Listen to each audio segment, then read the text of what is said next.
Breaking news coming in. Finance Minister Arun Jaitley has blogged about the Loya verdict. Jaitley has written in his blog that never ever so blatantly in my life have I seen judges, some senior lawyers so closely identify themselves with the generation of falsehood.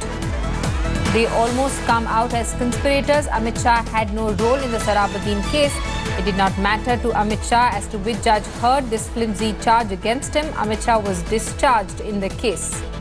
Caravan magazine stories and investigation textbook example of fake news.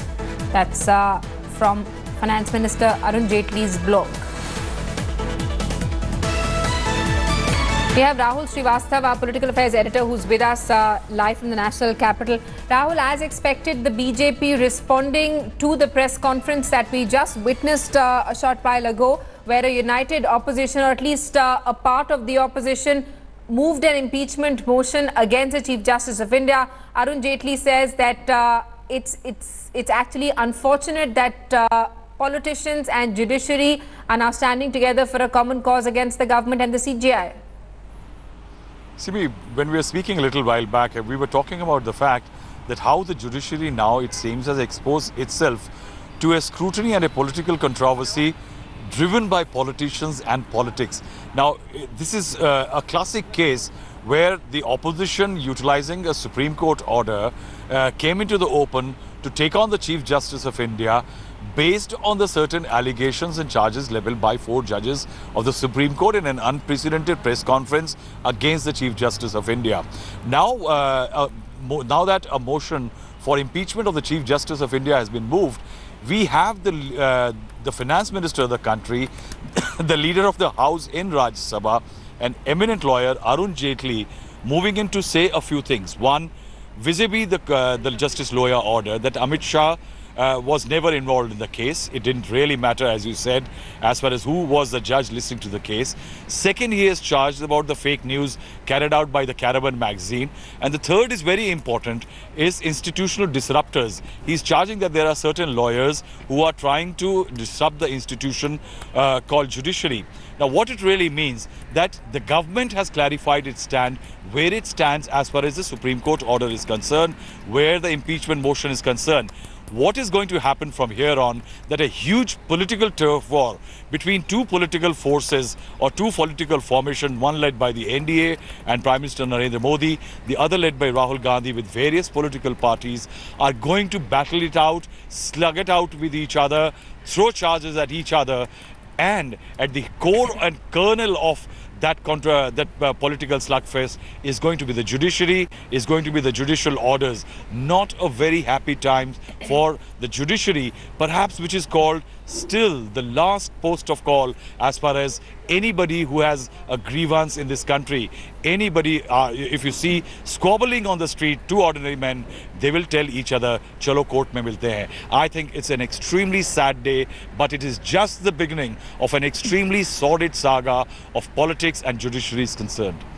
Absolutely. And Rahul, Finance Minister Arun Jaitley says that it's sad that the opposition is coming out against the Chief Justice of India. Of course, the opposition says it's moving the impeachment motion because it's also been privy to the rumours and the whispers that have been going in the corridors of the Supreme Court. The 4 senior most justices, of course, also came out and said that they weren't happy with the way the Supreme Court administration was being managed by Justice Deepak Mishra.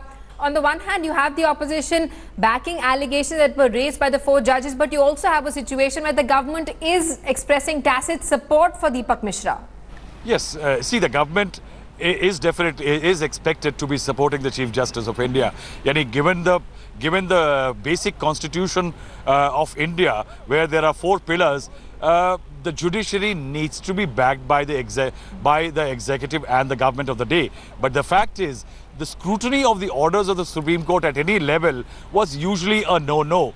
That is why I will say that from here on, the battle is going to be less between the judiciary, and irrespective of what is going to transpire as far as the political arena is concerned, because we all know what politicians do. For them, anything is political fodder.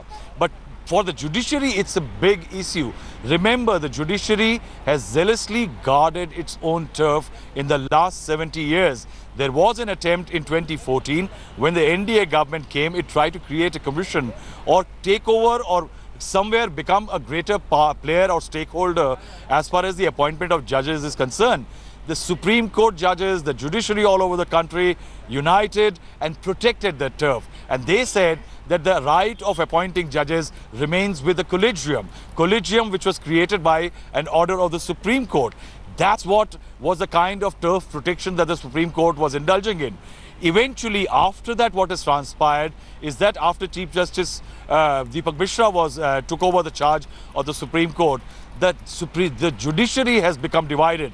I don't think that the impeachment and other things are worrying as the divide in the judiciary. That if there are 4 judges speaking out against the Chief Justice of India, if there are charges that benches are being fixed, cases are being sent to preferred and chosen benches, I think it was a task of the judiciary to get together and address the crisis so that the turf that they were protecting, which was totally theirs till now, could not get trespassed by politicians. But now it has already happened, and I think over the next 1 year, till the election time, the judiciary will be the football and the politicians will be the 11 team players of the two sides. Right, and Rahul, I also want to understand the divide within the opposition as far as the impeachment motion is concerned. Why is it that Trinamool Congress refused to come out and join hands with other opposition parties on this matter? You see, we have spoken to certain TMC leaders. They, over the last few months, when the issue was being discussed among the opposition parties, even during the budget session of Parliament, they were saying that they are reluctant to take it up because this doesn't really help their electoral scheme of things. The BJD is a very critical player in this. I've spoken to a couple of top BJD leaders. What they are saying that yes, perhaps among the elites in Orissa or the upper class, the conduct of the Chief Justice could be an issue of awareness, that they may know what is happening. But the fact is that Chief Justice of India, Deepak Mishra, is an Oriya and he belongs to that state. The larger masses, the BJP will find it very difficult politically to back a move for the impeachment of a Chief Justice who is from Orissa. And that's where the real problem for the opposition lies. The opposition's numbers right now are 64. 7 of them who signed have retired.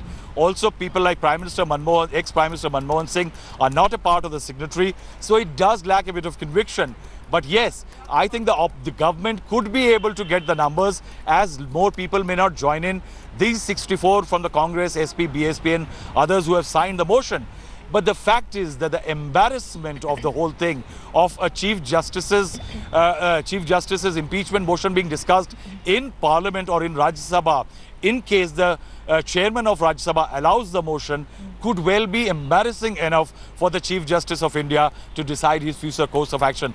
That's where the opposition may be banking on the kind of nerves that the Chief Justice of India might display in those moments, because Lok Sabha, the government knows that it has numbers to steamroll any attempt by the opposition to push anything against which the government doesn't really want. Rahul, thanks so much for putting this entire saga in perspective for us. We're going to keep coming back to you for more. Thanks for watching the video. For more such news and updates, please like, share and subscribe to India Today. Also check out our other great videos from our channel. We know you will love to.